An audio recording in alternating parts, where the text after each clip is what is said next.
مصر کی ملکہ۔ مصر کی سلطنت بطلیموس کی آخری ملکہ جس نے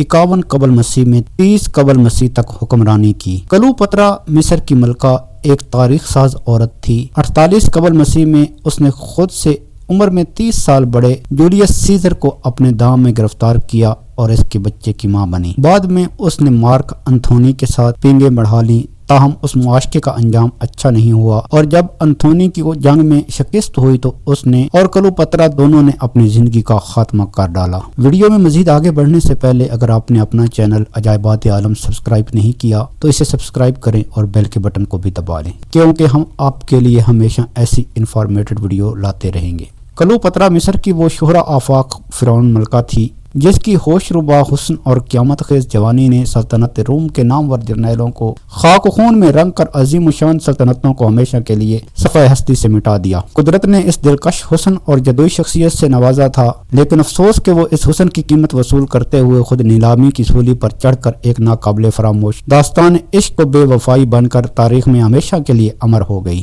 مورخین کے مطابق وہ حسن و چاشنی اور ذہانت کی جدوئی ہتھیاروں سے لیس ایک پراسرار و عیار عورت تھی جو سلطنت روم پر قابض ہونا چاہتی تھی، لیکن تاریخ میں فرعونوں کے کردار اور روایات کے مطالعے کے بعد کلوپترا کی شخصیت اور انجام کا تجزیہ قدر مختلف ہے۔ تاریخ بتاتی ہے کہ 51 قبل مسیح میں کلوپترا کا بڑا بھائی تخت نشین ہوا تو اس نے فرعونی روایات کے مطابق اپنی 11 سالہ کم سن بہن کلوپترا سے شادی کی۔ اس کی ہلاکت کے بعد 13 سالہ چھوٹے بھائی بطلیموس نے تخت سنبھالا تو اس نے بھی انہی روایات کے مطابق جب اپنی بہن سے شادی کی تو کلوپترا 18 سال کی بھرپور جوان اور خاوند 13 سال کا نابالغ بچہ تھا۔ 11 برس کی عمر میں بڑے بھائی جیسے بھرپور مرد کے ہاتھوں میں جنسی کھلونا بن کر جنون کا آتش فشاں بن جانے والی کلوپترا کے لیے 11 سالہ نابالغ خاوند اس کی فطری طلب میں آگ لگانے کا موجب بن گیا۔ ایک نابالغ خاوند کی نااہل رفاقت نے کلوپترا کو جنسی تسکین کے لیے خوب سے خوب مرد کی تلاش میں سرگرداں ایک ایسی جنسی بلی بنا کر رکھ دیا جس نے پھر اپنی موت کو گلے لگانے تک کبھی پیچھے مڑ کر نہیں دیکھا۔ کمسن شاہ بطلیموس کے اقتدار کا دور پرآشوب اور امور اس مملکت پر گرفت انتہائی کمزور تھی، مگر اس نے اپنی درباری امراء کی مدد سے منہ زور بیوی کلوپترا کو مصر چھوڑ کر شام میں پناہ لینے پر مجبور کر دیا۔ بطلیموس کی ہلاکت پر کلوپترا نے خاندان فرعون شاہی کا تخت و تاج سنبھال کر خدائی کے دعوے دار فرعونوں کی روایات کے مطابق خود کو دیوی کہلوانا شروع کر دیا۔ کلوپترا کے مارکہ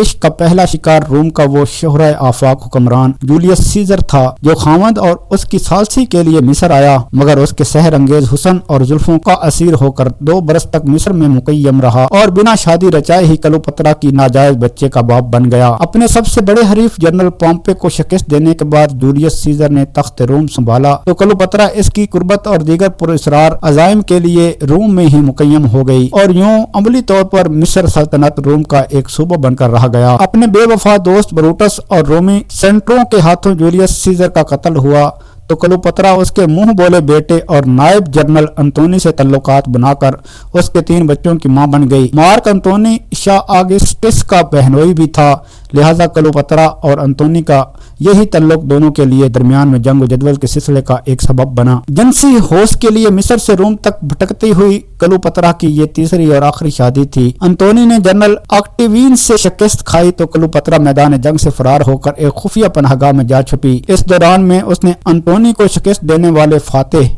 جنرل آکٹیوین سے اشکانہ راہ و رسم بنانے کی بھرپور کوشش کی مگر ناکام ہوئی۔ اس نئے آرزوئے ہوش میں بے مرادی کے بعد اس نے انتونی کے ساتھ بے وفائی کا جو کھیل کھیلا اس کا نتیجہ صرف انتونی کی نہیں بلکہ خود اس کی بھی عبرتناک موت ٹھہرا۔ تاریخ کے مطابق اس نے اپنی ایک خادمہ کے ذریعے انتونی تک یہ افواہ پہنچائی کہ کلوپترا نے اس کی شکست سے دل برداشتہ ہو کر خودکشی کر لی ہے۔ عشق میں مبتلا انتونی نے اس کی افواہ کو حقیقت سمجھا اور تلوار سے اپنا سینہ چاک کر کے خودکشی کر لی اور پھر انتونی کی خودکشی کی خبر سننے پر پچھتاوے کی آگ میں جلتی ہوئی کلوپترا خود کو زہریلے مصری کوبرا سانپ سے ڈسوا کر تاریخ میں بے وفائی کی علامت بن کر ہمیشہ کے لیے زندہ ہو گئی۔ کچھ مورخین کے مطابق عیار کلوپترا نے صرف جنسی تعلقات کے لیے نہیں بلکہ وسعت اقتدار کے لیے رومی سلطنت کو تباہ و برباد کر کے روم پر قابض ہونے کے لیے جولیس سیزر کی زندگی تک رسائی کی تھی، لیکن کچھ مبصرین کے مطابق جولیس سیزر کے اپنے ہی قابل اعتماد دوست بروٹس کے ہاتھوں قتل میں بھی اسی کلوپترس کا شاطرانہ ذہن کار فرما تھا۔ کچھ مبصرین کے مطابق اس نے اپنے شوہر انتونی کو شکست دینے والے جنرل آکٹیوین تک رسائی حاصل کرنے کے لیے اسی جرنیل کی ایما پر ہی انتونی موت کی طرف دھکیلنے کی سازش بھی کی ہوگی۔